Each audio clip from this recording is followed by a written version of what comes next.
It's another great day in Quad Radio USA. Hello, everyone, and welcome to another exciting edition of Quad Radio. As today, we're going to be talking a little logic, and we're talking about how to get recognized and obtain sponsors. And, of course, our guest today is going to be Mr. Kevin Turpin. You might know him around the pits as Turbo Turpin, Dalton Turpin's dad, and we know him as that as well, but we also know him as a very successful business owner and also a great marketer. And he's proven that in the multiple businesses that the family owns, as well as Dalton's racing program. And Kevin, just want to take this time to welcome you out and wonder how things are going out there in the Midwest for you, bud.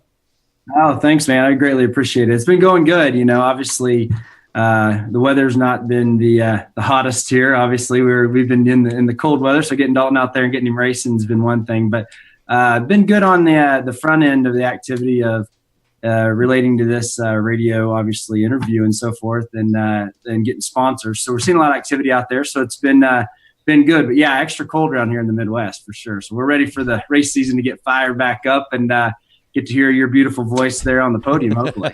Well, I'm looking forward to it, that's for sure. Daytona's just a few weeks away. It is a points-paying event this year.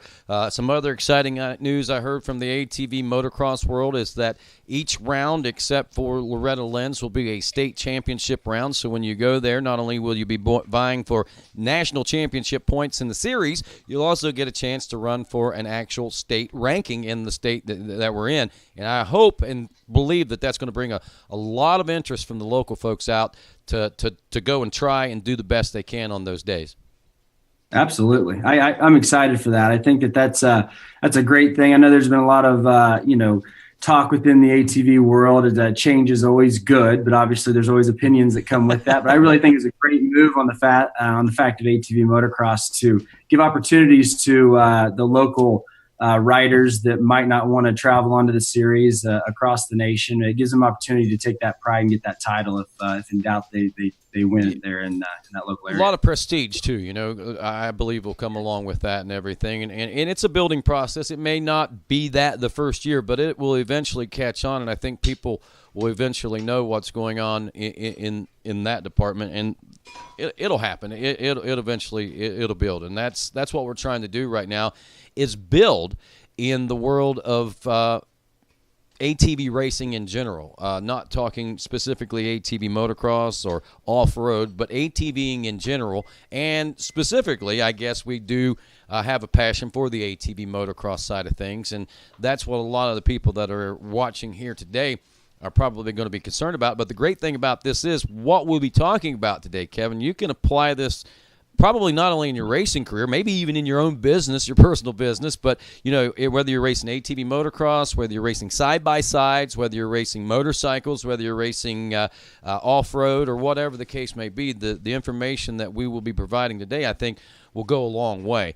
And it's basically, I think, just exactly like what we had pointed out before. It's logic, man. And unfortunately, some of us don't tend to have that logic. And I'm not pointing any fingers at anybody, because I'll be the first to tell you I'm coming to you to help me promote Quad Radio, because I realize that I don't have all the answers. I know social media, but there's certain ways you got to do it. I mean, just having a social media page isn't going to do it for you. That's right. So, yeah, one of the things that really comes about it is everybody wants to run after the easy, well-known things, right? So when you're promoting yourself, they really want to look at, well, what are the things that I'm currently using, for instance, like my protective gear or fuel or parts and so forth. Well, you're with about 10,000 to 50,000 other people thinking the same logic, right? So when you're running after the same logic, you get thrown in the fish pool, I would say, that gives that conceptual way that how do I then stand out higher than that? Well, obviously you got to be successful, because these guys are looking for numbers. They're looking to get their name out there and sell their product more. And so when you're running in that group and you don't quite have that sense of entitlement yet, because you haven't either took yourself to the top level or you're working in that state, they're really looking for the highest end of that thing. So whenever your logic thinks of being around the common nature of what we're doing, of all the common brands, it really hurts you in the factor of getting any success in that. And then it's a letdown from the work that you do and so forth, and it just kind of goes downhill. So that's one of the first things of the failure that comes with when you come to promoting yourself is try not to run within that group. Yes, that comes secondary. You always want to apply in that area, but the first thing is to learn that you have to diversify yourself on how you're going to promote your portfolio and move it out there. So, and I can talk about a little bit of the ways of that as well, but that's kind of my first step in that aspect. Right. So basically, I guess first and foremost, how do I represent myself? Right. That's right. Yep. And so when you look at it from that point of view, that's the easy one. So the second thing is, let's think about insurance sales, right? An insurance salesman sells to who the very first time? They sell to their family, right?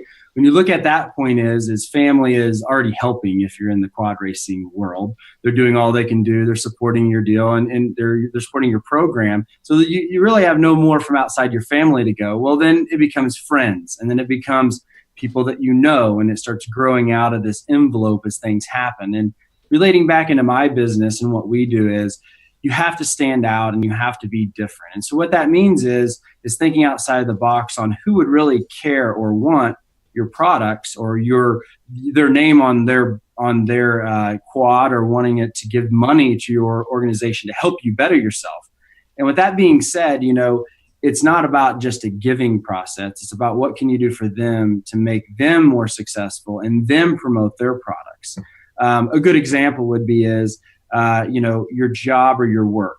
Your work is proud of you and what you do. If you sustain, any type of management, or if you're even working just for anybody, there's somewhere within that group or some product that you buy from that values you, that creates value for you to ask them to be a sponsor. So they want to help you out as you being a good client, and would then provide you the same way of providing you for sponsoring something to put their name on their bike. That's a very common one when I come into the insurance analogy for say on how that actually looks, because you're buying products from one company and they think, man, wow, they're really buying products. Well, I'm going to help them out too, as putting my name on their bike. And it might not be one of them things that they're going to sell a lot more product. It's a business relation that happens in that. But we're looking and talking about promoting ourselves here. And then as you become more successful, you start playing in the big fish pool, right, with all the big boys, and it starts helping out more. But that's the first steps of that just kind of concept. Right. So I guess basically it's there's three different ways that I look at the way that you want to promote yourself, or who you want to promote yourself to.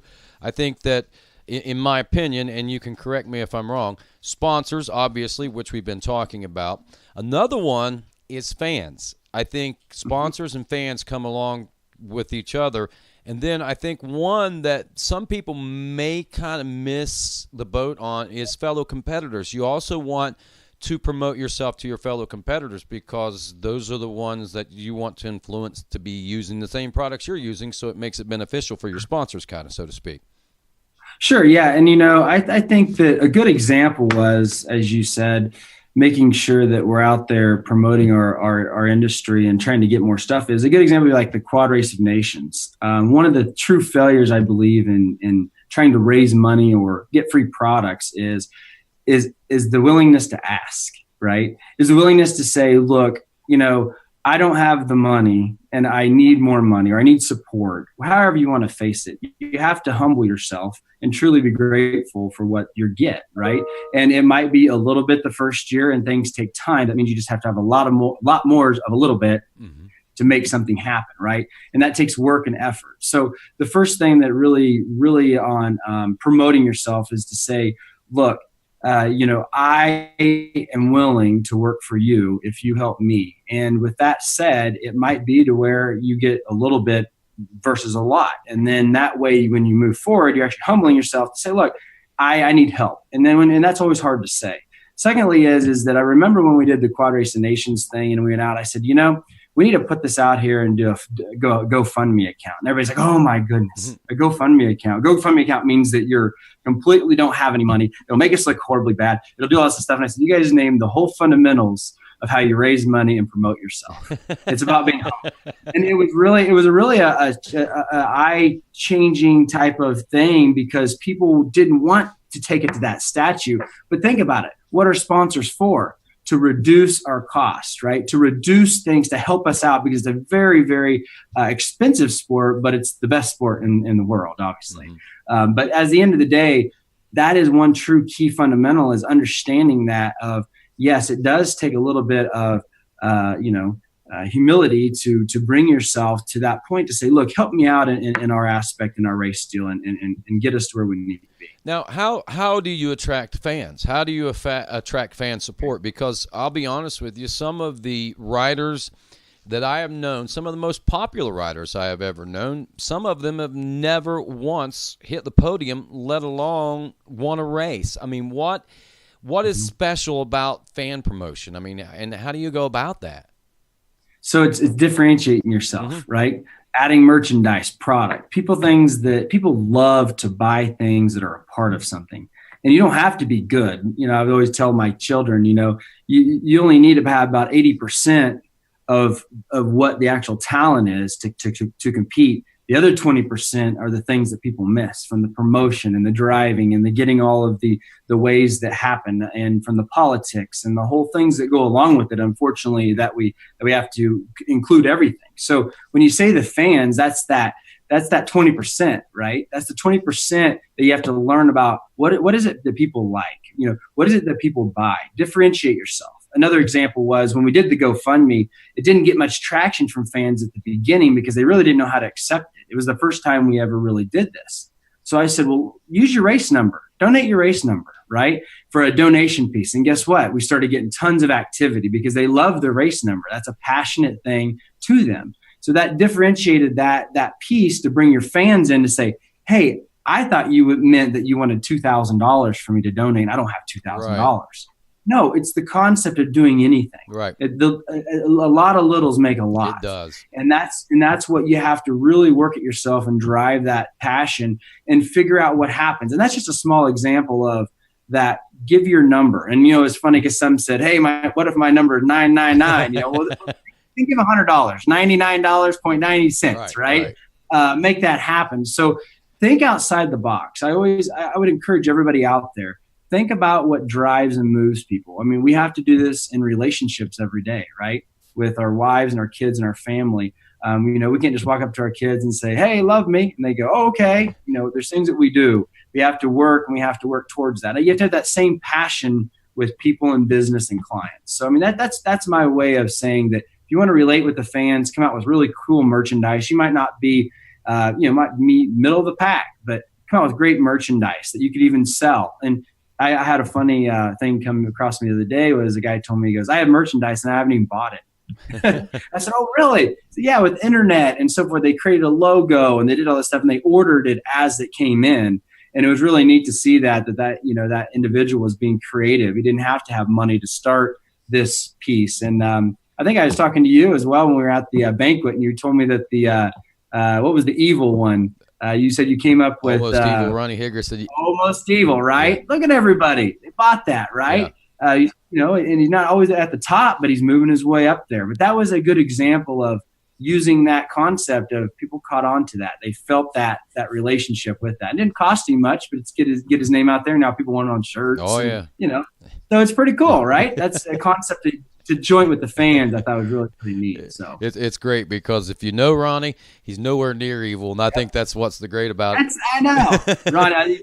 He's awesome. I love the guy. Great mentor to all the kids and everybody. It's fantastic. He is. Now, fellow competitors, how do we do the things that we need to do without offending the fellow competitors and at the same time attracting them to be your fan? You know what I mean? Right. I think the fellow competitors are going to be the like tendencies that really doesn't bring a one over or something, a competitive advantage, right? You might say it. So like, for instance, let's say our oils and our tires and our certain things that are very common nature across the board, where I think we got to group together and go to these companies, right? And basically say, hey, help us out on sponsorship as a group. Here, we're all going to use your products. We're all going to drive our whole entire ATV pro class or our youth class and not become siloed per se in these areas to where it's only one one group trying to ask for a little when a big group asking for a little. A big group asking for a little always gets a lot more traction of that aspect as well. So I think as competitors together, when you look at that point of view, is we're all trying to have that latest and greatest technology. We're always trying to modify things and make us a little bit better.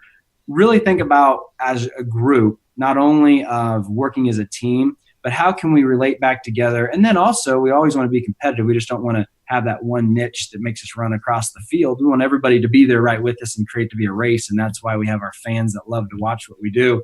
But at the end of the day is trying to, first off, when we talk about sponsorships and going out there and trying to get this as a group, is just work together on things that you all are already using, right? You know, the concepts of, from, like, let's say AMSOIL or Maxxis tires or anything that from Renthal handlebars, things that aren't going to at first, I'm just starting at early ages here, but at first, give it the concepts that we have to go out and buy.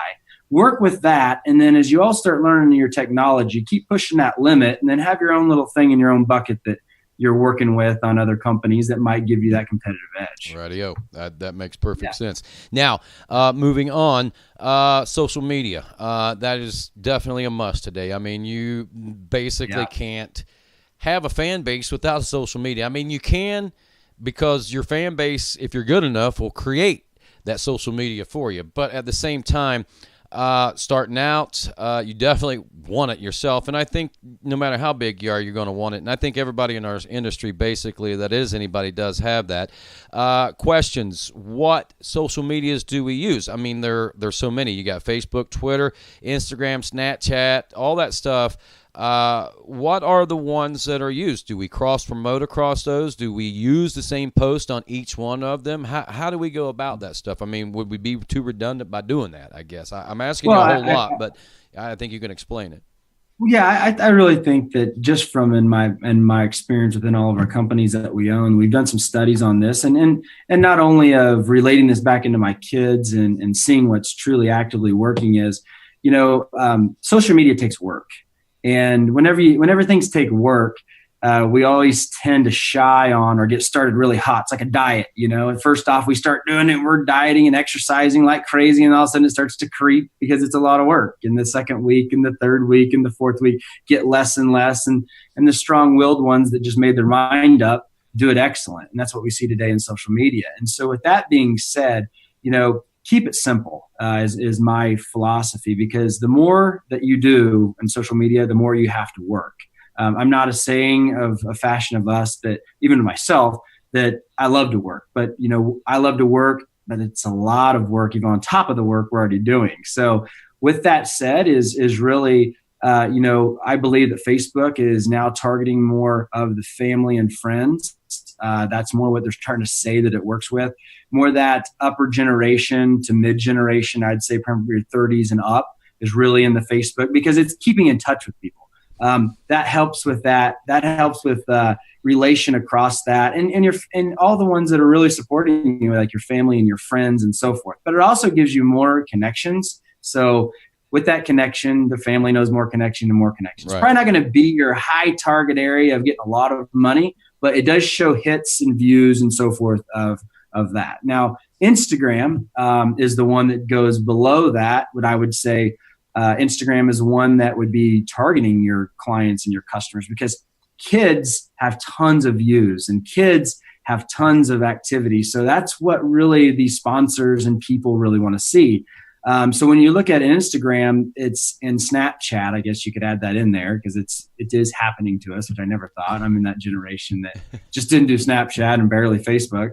But at the end of the day, you look at it, Snapchat's taking over the daily act. It's a blogging type thing. You know, the vlog is where you actually have you know, you're showing what's going on every day, and people want to see your activity and what's happening. So between them two of the media, you're trying to get likes. You're trying to get all of that saying, look, my son or myself is extremely well known and averse to being looked at. So I want your brand on me to show that, you know, that you're going to get more looks and likes of that. And to me, Twitter, just my opinion is live action by action, play action. And if you're at the very top and you have a lot more, I think Twitter is a secondary thing after you become very successful. Twitter's one where people want to keep up with every motion and every move of you. And that's just my own opinion. Some might believe in Twitter is a lot more, but just seeing the success of that and naming them type of social media, just keep it simple. Don't make it where you have to work really, really, really hard at it, or you will give it up.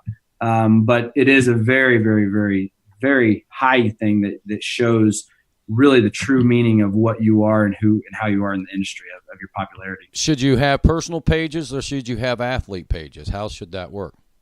It's a business, I mean, they don't want to, when you put it personal, they think you're putting that money in your pocket. If you're going after money and funds, or, if they're not just giving you product and you're really taking it to the next level and they're actually writing you a check, which is, if you hit that, you're doing very, very well. And we've reached that with Dalton's success and within raising funds and money. And again, I can talk about a little bit of that, how we are maybe after this, getting through the social media part of how we did that and got to that point. But, when you use your personal pages, picture what your people are and all of your customers and clients that are wanting to donate or wanting to sponsor you are thinking. If it's all personal here, then it's hitting their personal bank account. Well, it might be hitting your personal bank account, but when you treat it like a business, you treat it like a race team, and you treat it like it is, it feels a lot better for people to help you out because they know you're all in. And I think at the end of the day, it's just a concept of reality. What they think, how they see it is they don't want to be funding your personal bills. They really truly want to help you through this sport for your son or whomever you are trying to raise sponsorship for, is really using it for the right purpose. Right on. And so athlete pages are definitely not necessarily a must, but certainly suggested. And absolutely. And as far as this goes now, in any form of social media, I'm sure this probably goes across the board. How often should one post? That's the magic bullet, right? To me, you see ones that do it daily and they get they get more views, they get more potential. And I guess it just goes really back to it's the logic of, more is better. And what I mean by that is it just gives you another opportunity, but you have to be doing the right things or you can really bum people out, right? If it's the same thing over and over and over and over and over again, people are just going to basically stop watching it and not promoting it. So it's got to be really, really exciting. Keep in mind, we're in ATV motocross. We're jumping, we're wrecking, we're doing all that kind of stuff. So if that's not what they anticipate whenever they watch your page or they view your view, I think you're going to lose traction. So keep a balance. If you're noticing things aren't going up, I think you need to look at yourself and say, I'm probably not posting the right things. Or if you just notice that Aunt Sherry and all of them are the only ones liking your stuff and you're not getting other new views, you're probably not posting the right stuff as well to get new clients. One that we didn't talk about either was YouTube. YouTube is a remarkable piece to tell more of a story because you only have so much you can put on these other ones. YouTube is very good at that because if ones are into ATV, you can link them back and forth and tell more of a story, which then takes them in to start reading other stories that are around that. And if you're caught in the mix of the stories, I think we're seeing that today with some highly successful YouTubers that are making a very good money or a very good living in that aspect of the vlogging that they do and how they ask around that. So to me, I just really think that pay attention to your likes. You don't have to do it all the time. I don't do it probably enough, but I do keep up with my likes. I do keep up with watching who and what. When you start getting comments written onto your pages on social media where there are people you have no idea who they are and they say, I really liked your post, you're making activity in the actual world of what you're trying to promote, which again relates back to your proposal to your potential customers or sponsors of showing how many people you have and why they need to sponsor you and get the likes in some of their products. Yep. And that's so wow, man, there's been a lot that we've talked all about here today. I mean, I'm sitting here and I'm trying to think of what the next question I can ask is, and the only other thing that I can think of to ask right now that I can think of off the top of my head is, I've asked, what do I post and what do we do? I guess the big question is, what don't we do? Yeah, exactly. That's a really good one. Well, the what don't we do is I think that we were all born with, right? We know what not to do. We just need to follow that. Don't get our feelings in front of things. Don't go out in negativity. Anything negativity really draws away people. The things that you and I don't like is what we shouldn't be doing. And what I mean by that is sometimes our frustration, sometimes our opinions should be kept within ourselves and not be blasted out beyond social media.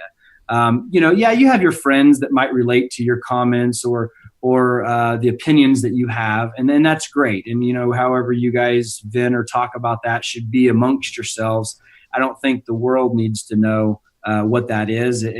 Yes, you can speak and make an opinion off things that happen. I'm not saying I'm not a very opinionated person into the world of it, because I think everybody has their own opinion. But I think it's just understanding that if you were to be one looked upon and somebody to fund into that growth of your success in motocross or success in your child's motocross, is make sure that they're wanting to look up to the right person, and if lead by example is what all of our fathers have told us. So I think that's one thing we need to keep in mind is how do we influence the young generation coming through? How do we influence our peers that are in this, and how do we drive out good messages and cool stuff, right? That people really want to watch. Example is I was out training with Dalton was, and we were with Chad, and we were out riding, and we were going through everything. I told Chad and Dalton, like, guys, come up to me on the corner. I'm gonna do a slow-mo, throw dirt on me. I want to see that. And we took a picture of that, and basically they came into the corner and they're getting ready to whip it, and I have them videotaping it, and they threw dirt all over me, and it came up slow-mo.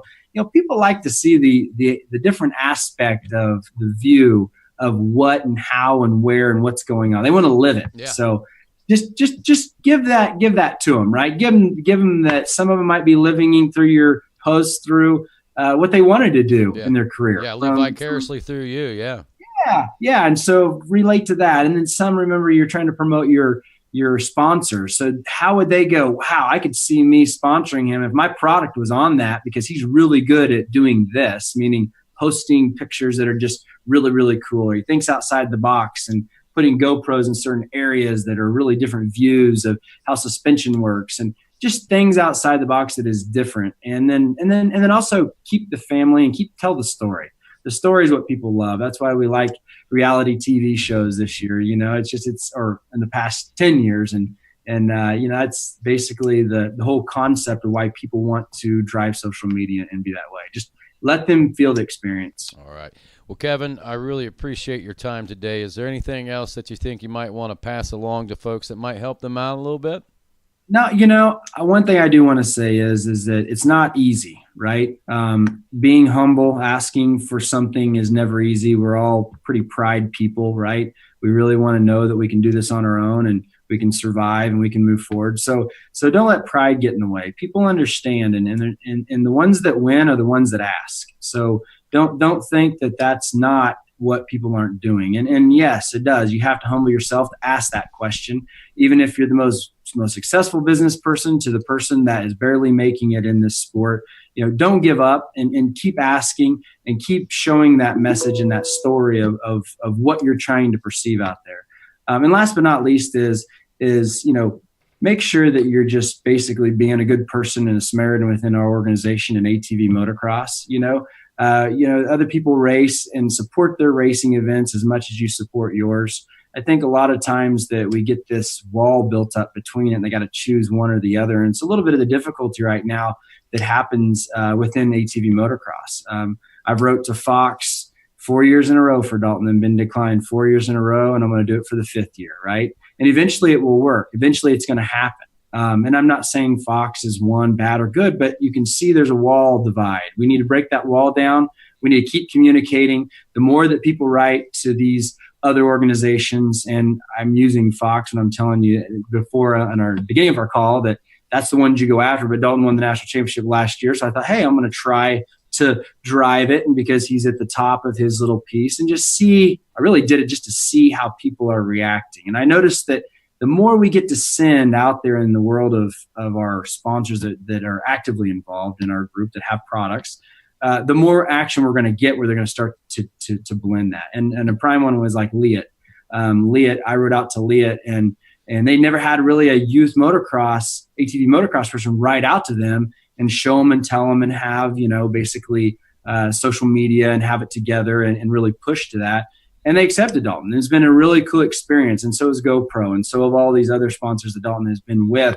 And one of them was we buy a lot of products from Axel Nobel. And, I was telling you at the beginning of this, I wrote out to them and said, hey, here's what they do. And they want to support it just for the factor of how I support them. They want to support me. And now they're loving every minute of it into the race group. So that's really my last message is just think of all aspects, what you're connected to.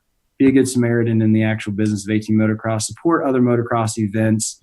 Let's try to make a family out of this and bring ATV motocross back to where it should be. Amen, brother. I got to agree with you. Kevin, thanks for being on board with us today. Tell Dalton I said, hey, we'll get us a selfie when I see him in Daytona. Absolutely.